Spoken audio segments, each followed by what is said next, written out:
Supreme court చాలా చక్కటి order ఒకటి ఇచ్చింది, ఉత్తర్వులు. కేబీఆర్ పార్క్ చుట్టూ ఏదైతే ఎకో సెన్సిటివ్ జోన్ అంటే పర్యావరణ పరిరక్షణ జోన్ అనేది ఒకటి ఉంటుంది ప్రతి నేషనల్ పార్క్ చుట్టూ. కాంపౌండ్ నుంచి అక్కడక్కడ 25 మీటర్లు 35 మీటర్ల దాకా చెట్లను నరికివేతను ఆపివేయమని స్పష్టమైన స్టే ఆర్డర్ ఇచ్చింది. చట్ట ప్రకారం నేషనల్ పార్క్ చుట్టూ ఎట్లాంటి నిర్మాణాలు చేపట్టొద్దు. కేబీఆర్ చుట్టూ 7 ఫ్లైఓవర్లు 7 అండర్ పాస్లు ఈ కట్టి మేము కాలుష్యం తగ్గిస్తాము, ట్రాఫిక్ తగ్గిస్తామని జిహెచ్ఎంసీ చెప్తుంది. కానీ ఆ రిపోర్ట్ ఏది? ఆ రిపోర్ట్ ప్రజల ముందు పెట్టలేదు. రెండోది, మీరు ఎకో సెన్సిటివ్ జోన్లో కడుతున్నారు. ఇది పర్యావరణ ప్రక్రియలకే వ్యతిరేకం. హిమా కోహ్లీ గారు ఇచ్చిన స్టే ఆర్డర్ ఉన్నా కూడా దాన్ని పట్టించుకోకుండా, రాజ్యాంగం ఇచ్చిన ప్రక్రియలను పట్టించుకోకుండా ప్రభుత్వం పని మొదలుపెట్టింది. 18 ఏప్రిల్ నాడు చెట్ల నరికివేత మొదలుపెట్టారు. యువత పోయి ఆపితే వాళ్ళని జైలు వేసి కేసులు పెడుతున్నారు. ఇది కూడా రాజ్యాంగం ఫండమెంటల్ డ్యూటీ ఇచ్చింది, చెట్ల నరికివేతను ఆపాలని. కానీ వాళ్ళు చేస్తున్నది చట్ట వ్యతిరేకం కాదు కదా, ప్రభుత్వం చేస్తున్నది చట్ట వ్యతిరేకం.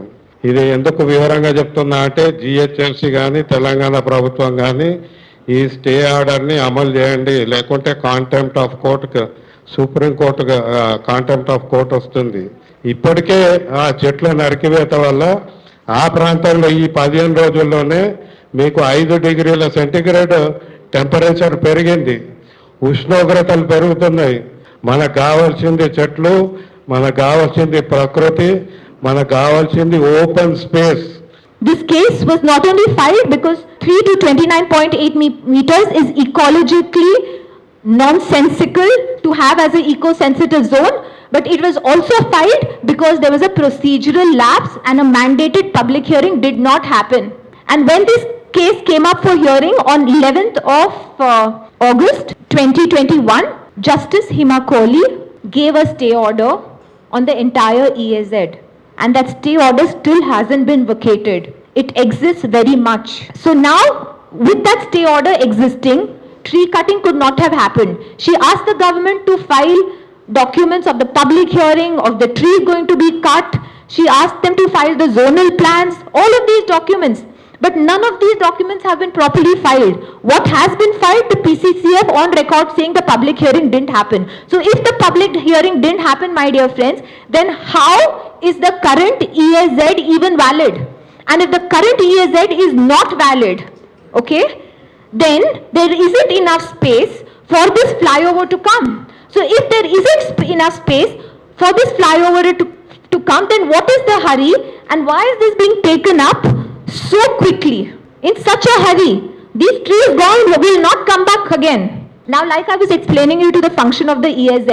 Now, all of you will say, why do you want a 10-kilometer EAZ?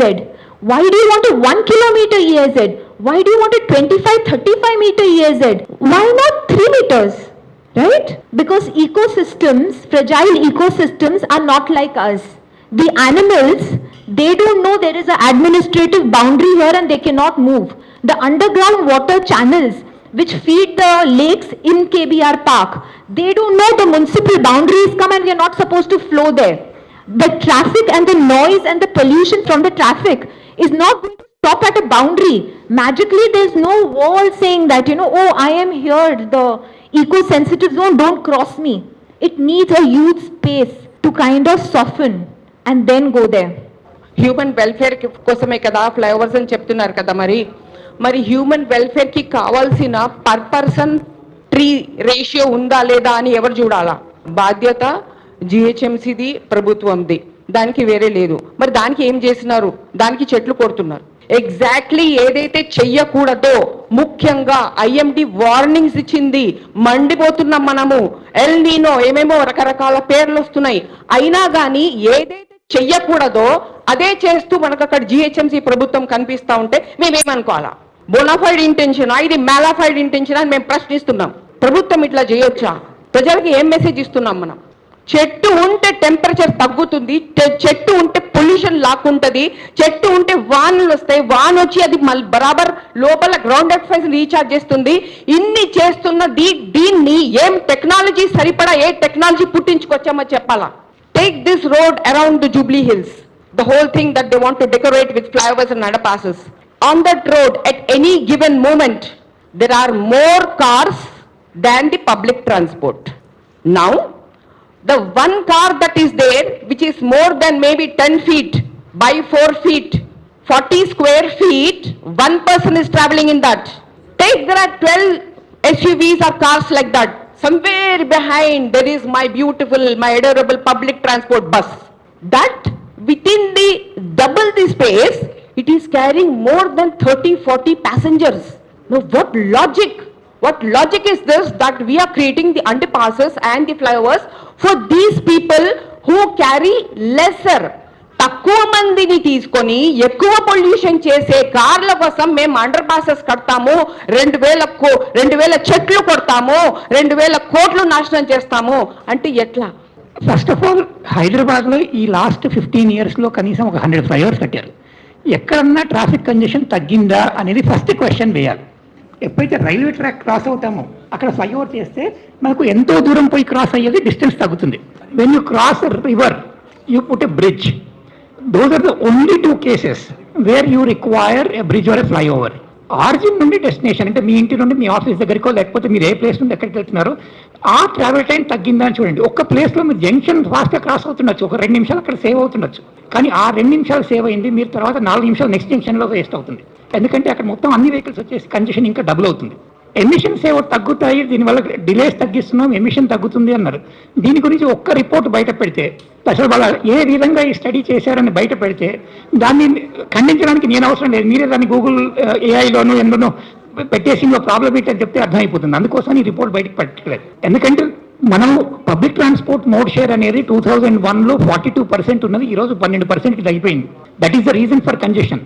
ముఖ్యంగా నేను చెప్పదలుచుకుంటుంది ఇక్కడ, చాలా మంది అంటున్నారు మీరు డెవలప్మెంట్ అగేన్స్ట్, మీరందరూ చాలా తప్పు చేస్తున్నారు, హైదరాబాద్ పురోగతి చెందుతుంటే దాన్ని అడ్డుకుంటున్నారు, దాన్ని ఆపుతున్నారు అని అంటున్నారు. కానీ ఏదైతే 10 నిమిషాలు ఫ్రాగ్మెంటెడ్ ట్రాఫిక్ సిగ్నల్ వల్ల ఉందో అది లేకపోవడం వల్ల మొత్తం ట్రాఫిక్ ఒకేసారి ఆ జంక్షన్ దగ్గర ఆగుతుంది. సో మీ ఓవరాల్ ట్రాఫిక్ టైం తగ్గట్లేదు, మీరు అర్థం చేసుకోవాలి, ప్లీజ్ అర్థం చేసుకోండి. ఇలా ఎన్ని కట్టారు మన దగ్గర? సుమారు 25 నుంచి 35 వేల కోట్ల రూపాయలతో ఫ్లైఓవర్లు కట్టడం జరిగింది గత 10 సంవత్సరాలలో. ట్రాఫిక్ ప్రాబ్లం సాల్వ్ అయ్యిందా? మనం ప్రభుత్వంతో పోరాడట్లేదు, ఇక్కడ ప్రభుత్వాన్ని విన్నవించుకుంటున్నాం, ప్రాధాయపడుతున్నాం. మన దగ్గర ఉన్న బస్సు సంఖ్య మీరు అర్థం చేసుకోవాలి. 10 ఏళ్ల క్రితం 3000 బస్సులకి తక్కువగా ఉన్నాయి. ఇప్పుడు ఎన్ని పెరిగాయో తెలుసా? పెరగలేదు, 300 తగ్గాయి. మన జనాభా 70 లక్షల నుంచి 1,20,00,000కి పెరగంగా మన బస్సుల సంఖ్య ఎందుకు తగ్గింది? కార్లో ఉన్న మనుషులు కేవలం 10% మందే. వాళ్ళు రోడ్డుపై తీసుకుంటున్న ఏరియా 60%. మీరు ఈ 1000 కోట్లు ఏదైతే ఈ ఫ్లైఓవర్ పైన పెడుతున్నారో మాకు అది వద్దు, బస్సుల సంఖ్యను పెంచండి. అన్లిమిటెడ్ ఎఫ్ఎస్ఐని తీసేయండి. Unlimited FSI is inviting lot of traffic and is inviting lot of problem. Last mile connectivity, బస్తీలో పనిచేస్తున్న ప్రతి ఒక్కరికి బస్తీలలో బస్సులు వెళ్ళవు కాబట్టి ఫీడర్ బస్సెస్ అంటారు. దాంట్లో ఒక 20-25 కెపాసిటీతో ఉన్న ఫీడర్ బస్సెస్ ని పెట్టాలి. ఉమెన్ సెక్యూరిటీ లేకపోవడం వల్ల కదా ఉమెన్ బస్సులు ఎక్కట్లేదు. పబ్లిక్ టాయిలెట్లు బాగా లేకపోవడం వల్లనే కదా ఉమెన్ వర్క్ ఫోర్స్ రావడానికి ఇబ్బంది పడుతున్నారు. పబ్లిక్ టాయిలెట్లు బాగా చేయాలి.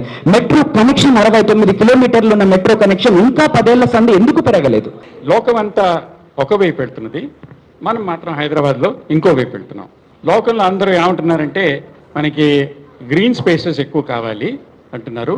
మనం ఏమంటున్నాం అంటే లేదు, గ్రీన్ స్పేసెస్ తగ్గించేయండి. ఎందుకు అవుతున్నది? क्यों हो रहा है ऐसे? इसके लिए पहले ये समझना जरूरी है कि हरियाली जगह क्यों चाहिए हमें. 2-3 बहुत मुख्य कारण है. क्योंकि हरियाली जगह जो है वो तापमान को कम कर देती है, और इतना तो ज़रूर हमें मालूम है कि 4 से 5 डिग्री कम हो जाता है अगर आपके हरियाली जगह ज़्यादा है. प्रदूषण, चाहे वो वायु प्रदूषण हो या ध्वनि प्रदूषण हो, वो कम हो जाता है. आपका सल्फर डाइऑक्साइड, नाइट्रोजन डाइऑक्साइड, ये सब सारी चीज़ें जो है वो हरियाली जगह होने से कम हो जाता है. ठीक है. इसके अलावा लोग पार्क में जाके फिर आराम करते हैं वगैरह वगैरह, ठीक है. लेकिन हम लोग ग्रीन स्पेसेस को कम कर रहे हैं. आपके घर के आसपास या दफ्तर के आसपास अगर आप बाहर जाएंगे तो 30% कैनोपी कवर होना चाहिए, और 300 मीटर के अंदर 1 हेक्टेयर का पार्क होना चाहिए जहां भी आप हो। हैदराबाद में कहाँ है? 2-3 जगह ही तो है और वो केबीआर पार्क एक है, दुनिया एक तरफ और हम दूसरे तरफ। ये मुझे समझ में नहीं आता कि why are we in this crazy place? I mean, do these planners understand anything about urban planning or pollution or whatever? I don't think they do. I've been in government committees, I've been on UN committees and so on. I certainly know for sure that government committees don't work. That the movement for KBR Park was started by us, and we had led the first marches and other things to oppose the destruction of KBR Park, which the government was very much interested from the very beginning. What is the advantage of having a city forest, which Kajal has explained very well. So uske baad we had organized marches, I remember, we had organized, and then I had filed a PIL also in the High Court, which got then get dismissed. Unfortunately, the current judiciary in Telangana state is not very strong.